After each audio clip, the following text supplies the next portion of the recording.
La presentazione del primo festival della bonifica si è svolta proprio a San Donà di Piave, dove giusto 100 anni prima si tenne il primo congresso regionale per le bonifiche venete. Questa idea di bonifica integrale nacque proprio qui quasi 100 anni fa, nel 1922, nel marzo del 1922, su iniziativa di un grande uomo di questo territorio, che fu Silvio Trentin, il quale, professore ordinario di diritto commerciale alla Università Ca' Foscari, si occupò però anche del suo territorio, visto che era un economista, anche della redenzione dei terreni mefitici cosiddetti, no? delle paludi malsane, e quindi recuperando terra per il lavoro, per l'agricoltura. Il festival è stato organizzato dall'AMPI Veneto e dal Dipartimento di Scienze Storiche, Geografiche e dell'Antichità dell'Università di Padova. Il festival vuole essere un momento importante per dialogare con la cittadinanza, per dialogare con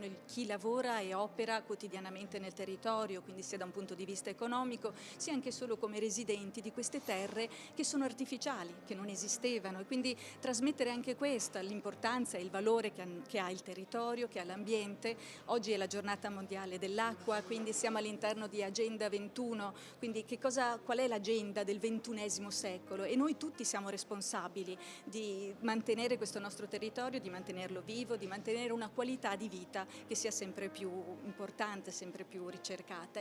Le varie realtà del territorio come hanno risposto al vostro progetto? In modo positivo o negativo? Come? Ma in modo molto positivo, perché credo che porsi in un mondo come questo, in una realtà come questa, in un territorio come questo, porsi a dire siamo trasparenti, vogliamo coinvolgere tutti, siamo assieme a degli attori importanti, ripeto, su questa partita avere il supporto delle università significa l'innovazione, significa il futuro. Ecco, essere su questo per noi è importantissimo ed è stato un grandissimo riscontro. Fondamentale è stata anche la partecipazione della Regione Veneto che, come ci racconta il vicepresidente Gianluca Forcolin, ha scelto di introdurre il festival tra i grandi eventi.